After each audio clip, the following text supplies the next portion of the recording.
मेरे प्यारे साथियों, नमस्कार। आज 9 फरवरी 2017 है और आज के इस AFEIS.com के लाइफ मैनेजमेंट में मैं डॉक्टर विजय अग्रवाल आप सभी का हार्दिक रूप से स्वागत करता हूं। दोस्तों, आज के लाइफ मैनेजमेंट के विषय के रूप में हम लोग कल और उससे भी पहले जो कुछ दिनों से बात करते आ रहे हैं उसी विषय को आगे बढ़ाना चाहूंगा और वह विषय है बैलेंस इन लाइफ। दोस्तों, एक सच पूछे तो ये बहुत बड़ा विषय है, क्योंकि जिंदगी के जिस क्षेत्र में भी आप देखेंगे, प्रकृति के जिस क्षेत्र में भी आप देखेंगे, आपको बैलेंस की मौजूदगी दिखाई दे जाएगी। बस देखने वाली दृष्टि चाहिए। और सच पूछिए तो मैं बैलेंस इन लाइफ के बारे में आपको कोई टिप्स देने नहीं जा रहा हूं।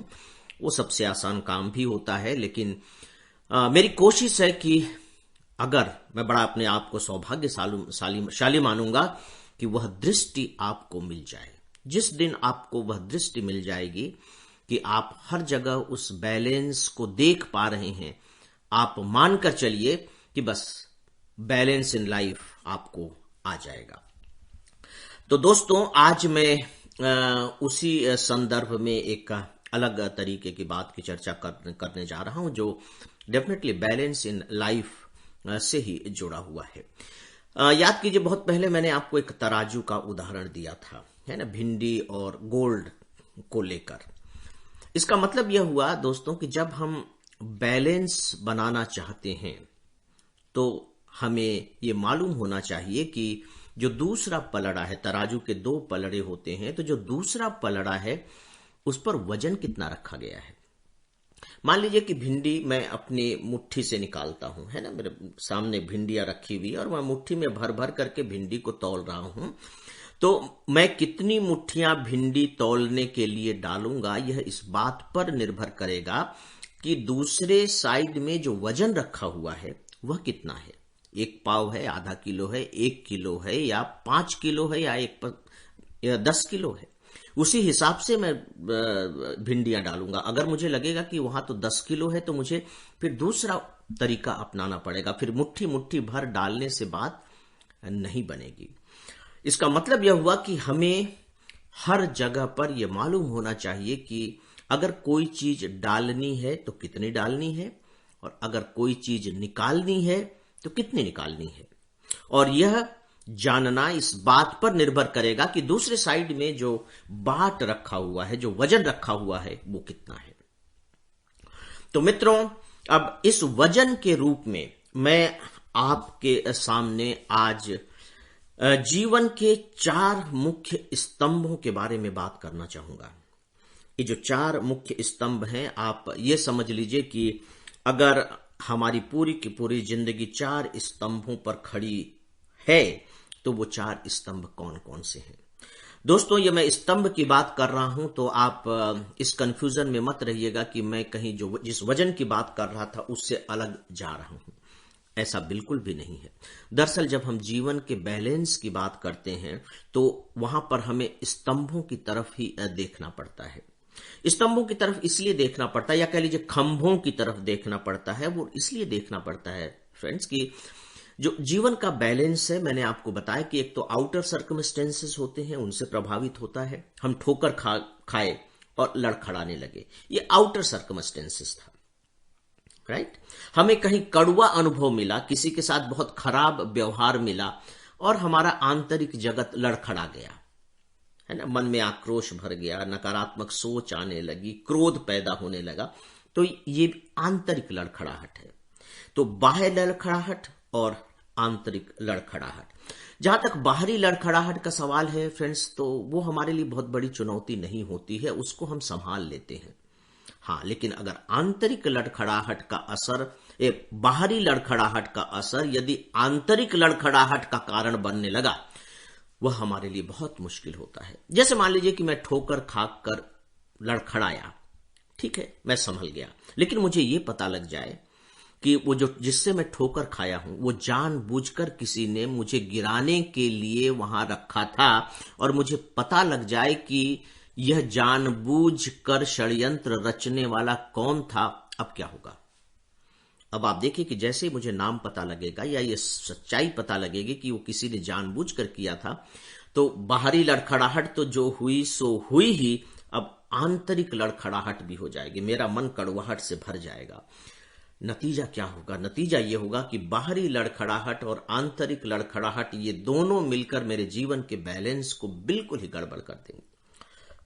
होता क्या है फ्रेंड्स कि जब बाहरी लड़खड़ाहट होती है तो उसे हमारा आंतरिक वजन संभाल लेता है। जब आंतरिक लड़खड़ाहट होती है तो नो डाउट कई बार ऐसा भी होता है कि बाहरी वजन उसे संभाल लेता है, यानी बैलेंस कर देता है। लेकिन इसमें जो सबसे बड़ी चुनौती होती है वो आंतरिक लड़खड़ाहट की होती है कि जब हम अंदर से डिस्टर्ब हैं, अपना संतुलन खो चुके हैं, तो उसे कैसे बनाकर रखें। क्योंकि ज्यादातर एक दिन में कई कई बार यहां तक कि हम आंतरिक रूप से ही अपने संतुलन को गड़बड़ाते हैं। बाहरी लड़खड़ाहट की हमें ज्यादा परवाह नहीं होती। हमारे शरीर में इतनी इंटेलिजेंसिया है, हमारा दिमाग इतनी तेजी के साथ काम करता है कि हमारे शरीर को बैलेंस में ले आता है। लेकिन जो आंतरिक लड़खड़ाहट है दोस्तों, इसकी टेक्निक हमको नहीं मालूम। और मेरा उद्देश्य अभी मैं जो 4 खंभों की बात कर रहा हूं वो इसी आंतरिक लड़खड़ाहट को सहारा देने वाले तत्वों की चर्चा करना है कि वो 4 ऐसे कौन से खंभे हैं कि यदि हम उन 4 खंभों को पकड़ लेते हैं तो चाहे कितने भी आंधी तूफान अंतर जगत में क्यों न उठे, हम उखड़ेंगे नहीं, हमारे पैर नहीं उखड़ेंगे, हम बहकर उसके साथ चले नहीं जाएंगे, हम खत्म नहीं हो जाएंगे। नो डाउट कि थोड़े समय के लिए भय पैदा होगा, मन में आशंकाएं भी पैदा होंगी, लेकिन हम संभल जाएंगे क्योंकि तूफान तो हमेशा रहता नहीं है।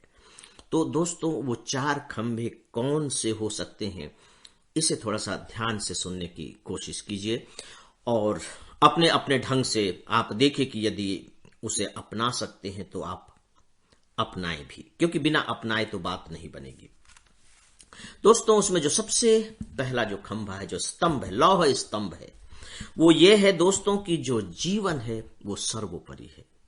जीवन से बढ़कर इस धरती पर कुछ भी दूसरा नहीं है। और याद रखिए कि जब मैं जीवन की बात कर रहा हूं तो सिर्फ मैं अपने जीवन की बात नहीं कर रहा हूं, सबके जीवन की बात कर रहा हूं। यदि मेरा जीवन मेरे लिए सर्वोपरि है तो आपका भी जीवन आपके लिए सर्वोपरि है। यदि मैं अपने जीवन को इतनी वैल्यू दे रहा हूं तो मुझे आपके जीवन को भी उतनी ही वैल्यू देनी चाहिए। यह दोनों चीजें हैं। और जब मैं जीवन को वैल्यू देने लगूंगा तो स्वाभाविक है कि फिर मेरे लिए सभी जीवन अमूल्य हो जाएंगे। मेरे लिए सारे के सारे जीवन मूल्यवान हो जाएंगे।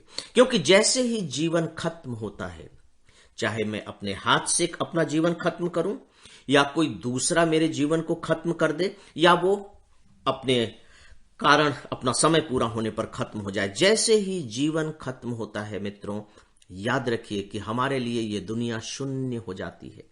फिर हम नहीं जानते कि हम कहां हैं, कहां नहीं हैं, कौन है, आगे क्या होगा, किसी ने आज तक नहीं बताया है।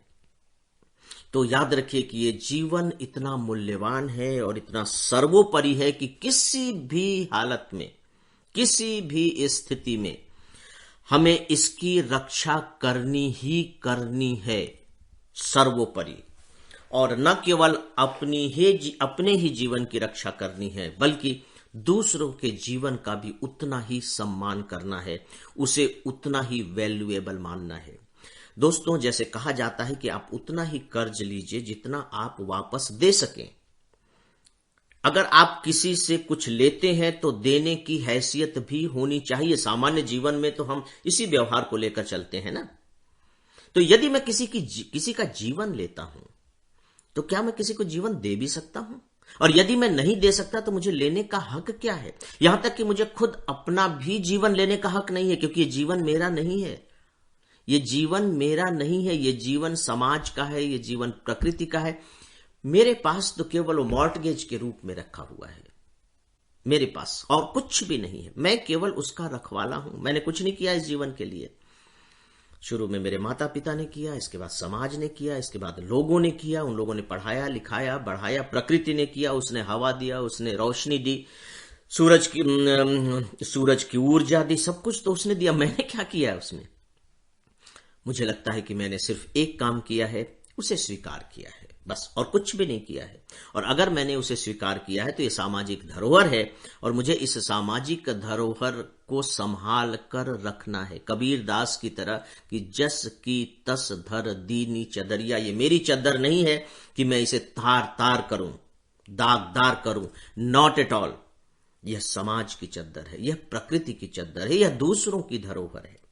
इसलिए कभी इस भ्रम में हमें नहीं रहना चाहिए कि ये मेरा है और इसके साथ मैं जैसा चाहूं वैसा बर्ताव कर सकता हूं। Not at all. कम से कम मैं इस तानाशाही रवैये को, अपने ही जीवन के प्रति अपने ही तानाशाही रवैये को दोस्तों सही नहीं मान पाता हूं। मैं आज जो कुछ भी हूं अपने ही वजह से नहीं हूं। आज मैं जो ऑडियो पर आप लोगों से बात कर रहा हूं, किसकी वजह से बात कर रहा हूं? आप लोगों की वजह से बात कर रहा हूं। आप लोग इसे पसंद करते हैं, आप लोग इसे प्यार देते हैं, आप लोगों के जीवन में इससे कुछ हो जाता है, तो मैं उस वजह से ये कर रहा हूं, अपनी वजह से नहीं कर रहा हूं। इस बारे में मुझे कोई भ्रम नहीं है। इसीलिए मैं जो अपनी शक्ति है वो दूसरों में देखता हूं, आप सब में देखता हूं।